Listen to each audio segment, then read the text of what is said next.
All right. Welcome, one and all, to the Off the Rails Sports Podcast.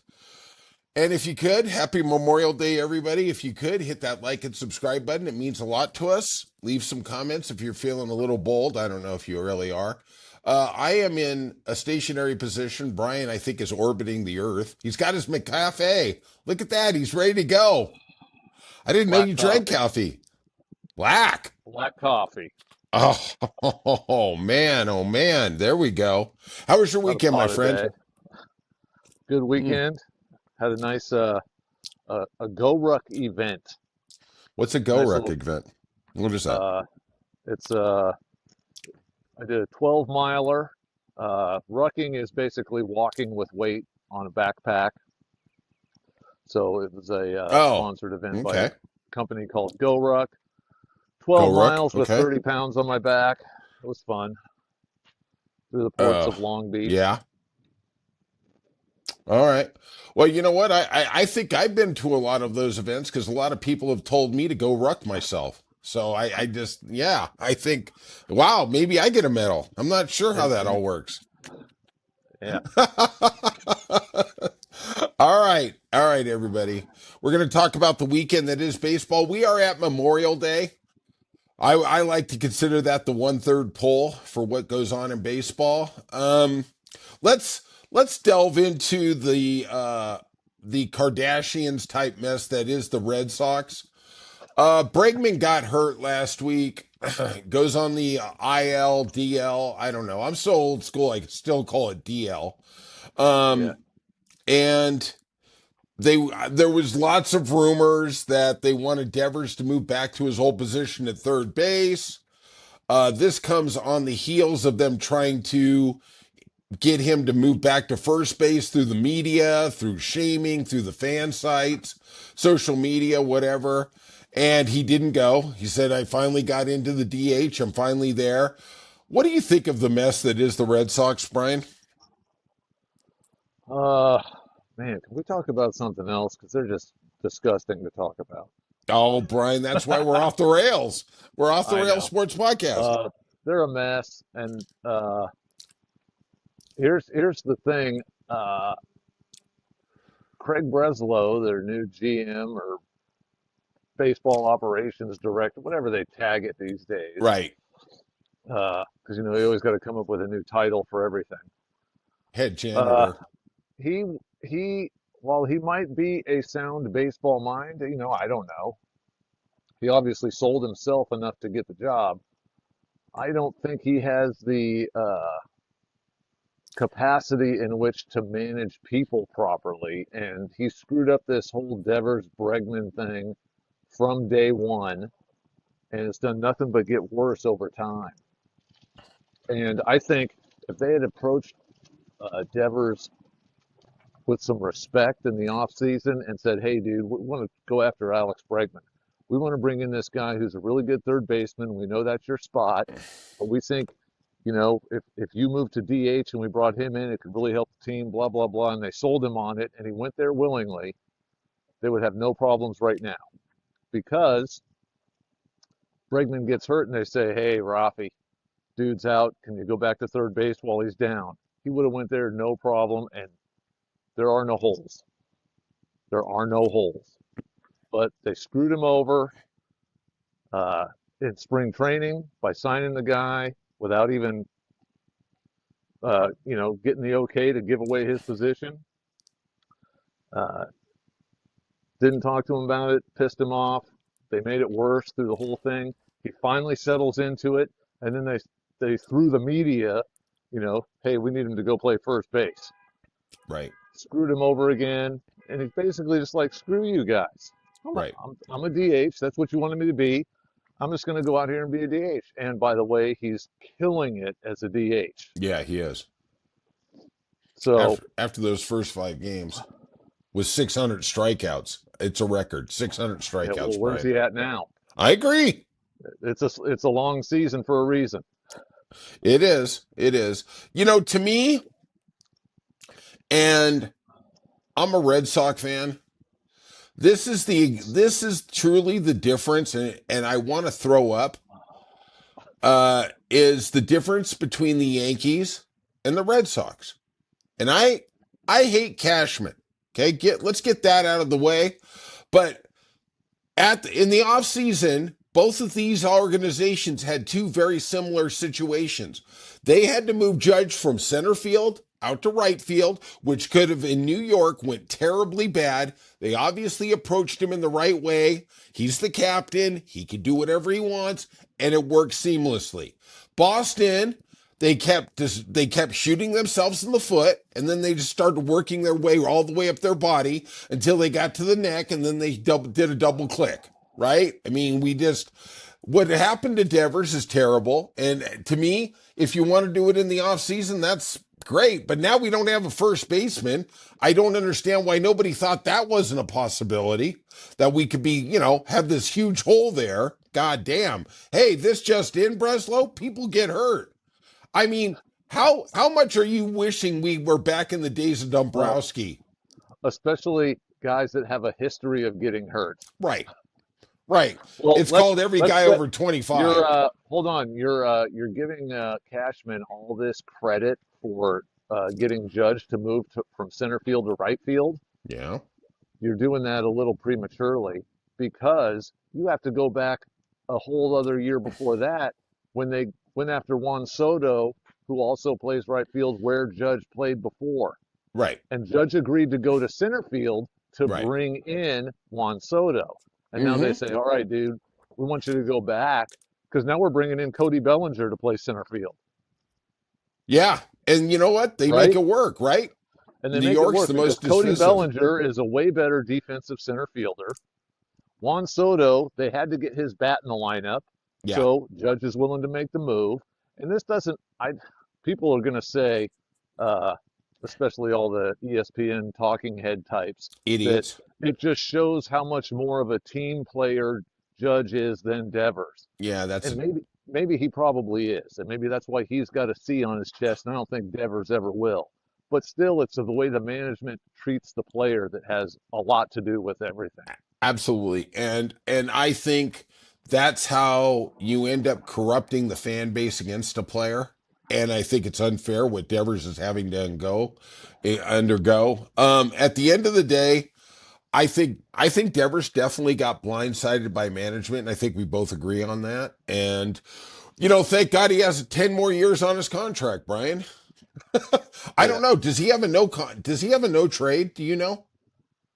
I don't know, Yeah, but I mean, no one's going to trade for him. The money's too great. You don't trade for that. I don't know. You might be surprised. That guy's got a stick, that's for sure. All right, let us talk about some observations on Memorial Day. The Rockies are at a historic 171 run differential, which is historic. It plays out to almost 600 runs over the year. I mean, come on, man. Isn't there a Triple A team? Come on, we already talked about this. Orioles on a pace to lose over 100 games. I got a question for you, Brian. Is any team in baseball going to win 100 games? Uh, that's always like a magic number, you know. Sure. And I'm going to say this year, no. You know what? I'll take that back. I'll say there's a possibility, and it's not who people are going to think. I'm going to Okay. say the possibility is the Detroit Tigers. They are on a pace for 102 wins. Um, and I give that some credence because I think the American League is like the secondhand store right now. You got the Yankees in Detroit, and everybody else is a 500 globule. The National League seems to have the best teams. Honestly, I think if you put Arizona in the American League, they'd be leading almost any division except for the Central with Detroit. Yeah, I just mean, about. all the good teams are in the National. Right. And they're going to keep each other from, especially in the West. I mean, how many times do the Dodgers, Padres, and Giants have to play each other? And you could throw Arizona in there too. Yeah, I I would. mean, that's no team is going to dominate the other, which is going to prevent Right, them from having that super high win total. right, I mean, right. they'll win into the 90s because they all get to play the Rockies a bunch. but still, that's going to be a tough road to hoe. Plus, they got to play the Mets. The Braves are freaking the Braves again. I don't know if you've noticed that yet, but the Braves are the 25 and Braves again. 27. 25 and 27. But what have you done for me lately? Remember, they were like, what, 0 and 11? Yep. Yeah. So, 1 so and they're the 13. Braves again. Yeah. It's starting to roll around. And the Phillies. You got the Phillies, the Mets, the Braves, and the Cubs are nothing Cubs to are sneeze at 32 either. and 21. 32 and 21. So I think it's going to be tough for a National League team to get to 100. You know, I know you and I are on the different sides of it politically, which is all good, but I am an advocate for climate change. I think that the number one thing that they should do now is not have to fly over to play Colorado. They should automatically give them a W. That's just my climate change thing for the day. You don't have to respond to that, my friend. Uh, Okay. we had Tigers ace Skubal had a complete game yesterday, which I think, wow, I didn't know they still had those. Yeah. Caged 13 people. Yeah, I know. Oh, wow. No What happened? walks, 13 strikeouts, and I believe he was sub 100 pitches, which is the only reason he got to finish the game. Because I Yeah. guarantee you, if in the middle of the eighth inning he hit 100 pitches, they wouldn't have sent him out for the ninth, unfortunately. Yeah. And which must make you so happy on this Memorial Day, the greatest player who ever lived, Shohei Ohtani, he pitched batting practice this weekend. All right, it's all Wow. coming around. Wow. So did a bunch of freaking 80-year-old coaches. Oh, Brian, you're just such a Ugh. hater. You know, I Now, one hold on. day, I want to go off the rails on you here. please do. Okay. You mentioned they shouldn't even have to fly into Colorado. They should just forfeit those games and count them as wins. Amen. Here's something I have a big problem with. The position players coming in to pitch in a blowout. Wow. This happened Friday, I think it was Friday afternoon with the Red Sox and the Orioles when they had that runaway 13-run eighth inning and the game got way out of hand. Okay. The Orioles bring in, I don't know, somebody to throw up some 50-mile-an-hour BP for the Red Sox. Allie Rushman's kid. Go ahead.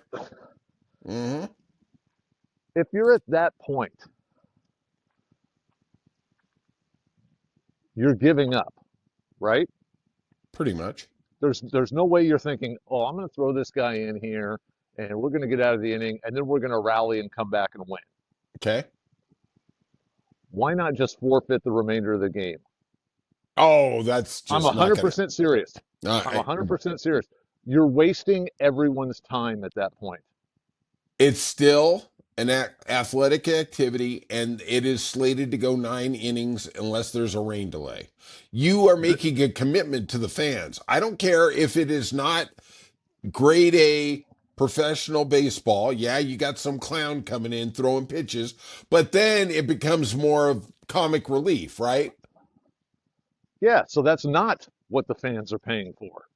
I don't They know, are is it? at that point well, if that was what they wanted to see, they would have went to the Savannah Bananas game. Hey, people are paying to see the Colorado Rockies, Right? So right? when the Colorado and the Rockies are going out there, whether they're good enough or not, they're trying to win. Oh, When you put in your backup right fielder to pitch, sure. you are not trying to win. Well, some games are out of control. I mean, maybe they should put the mercy rule in. I don't think so. It's Major League Baseball. Theoretically, as long as you have one strike left, you have a chance, right? That's the great thing about baseball. There is no time clock. There's no time clock, but if you have considered the game a loss and you are not going to try, I think you're insulting the fans No, fudge. that paid their money. I like the take. I disagree with it, but I like the take. I think it's strong. Look, we now live in an era where you don't have to throw 4 pitches for a walk anymore. You can automatically give it to them, right? You're Yep. basically You're blowing quitting. that up, right? Okay. You're Well, that's a perfect comp that I hadn't even considered. Is you're saying I don't want to make the effort to throw these four wide ones, so sure. just take your base. Well, Right. then if you put in your 25th man to just throw up balls for the sake of throwing balls to home plate, you're giving up. Oh, You're surrendering. I just don't see that being good politically or just on just as a public relations thing. I mean, can you imagine your team giving up after 6 innings and you're going, what the hell happened here? If it's 25-3, I've already walked out of the stadium anyway. Hmm. Yeah, but there's always those hardcores, Brian, like Or me. I've turned off the game if I'm watching it on TV. Oh, you've already moved on. I can't even imagine you with your MLB package, how quickly you move between games. Well, I'll tell you what, streaming is not the same as freaking just hitting the last channel on the remote. Oh, it's Kind of not? a pain. It's kind of a pain in the ass. You have to go back to the home, scroll through all the different games. Well, You have such a tough life, Brian. Bill Maher had a great take on the difference between streaming and just regular cable TV once What was that? about how the streaming was supposed to make everything easier, but it's not. When he's watching like the NFL Sunday Ticket or whatever, he goes, I used Right. to just be able to hit one button and I'd be on the next game. Now I have to hit this button and it takes me back and I have to wait for the little scrolling circle to load up and It's like the eephus pitch in baseball, right? yeah. Oh, that Whoa. right fielder is throwing up when the game's over. Yes. God bless him. All right, God so bless him. I just wanted to say that because that steams me every time there's a blowout and you see that guy come in. Love it. Love it. He needs to get some innings on his arm, Brian. All right. All right. Excellent as usual. Uh anything you want to talk about baseball before we go, buddy? That was it. Okay. That and Skubal, I'm very happy to see somebody throw a complete game. Yeah. That's always great. And I think I told you at the beginning of the year in Vegas. Now this is insane. In Vegas, the over/under for complete games thrown by every pitcher in baseball for the entire year was 3.5. crazy. I think we're at 2. I think. Are we at two? I think I think there was one other There one was one earlier. other guy. I couldn't tell you who. Maybe he Yeah. just pitched it all the way through in that 20-run blowout. I don't know, right? All It'll right, probably end that's up being some guy on the Rockies. yeah, and the Red Sox will trade for him at the deadline. He'll be our number 2. Yeah. So here's one last little take for you. Yeah, yeah. Might be a hot take, might not, but I'll say as we sit here at Memorial Day, which you called the third of the way point, Yeah. the best offseason free agent signing has been Max Fried. Max Fried has been amazing. That's for sure. He has basically cemented that whole nonsense that is the Yankees rotation. God, I'm trying Yeah, to think of. Yeah, it is. It definitely seven isn't and Juan zero, Soto. and his 7-0, and his ERA is like 1.15. Yeah, I didn't even think about it. You know what? Let's talk about that on Thursday. The best free agent signings. Yeah, that's a All right, great. now that That's I a gave away the answer, well. You've given away your answer. I don't know if it's actually the correct one, my friend. I got to usually is. validate that. Yeah, right? Usually is. All right. Okay, I love it. All right, that's it for Off the Rails Sports Podcast. If you could hit your like and subscribe button, and we'll see you soon on Off the Rails. See you.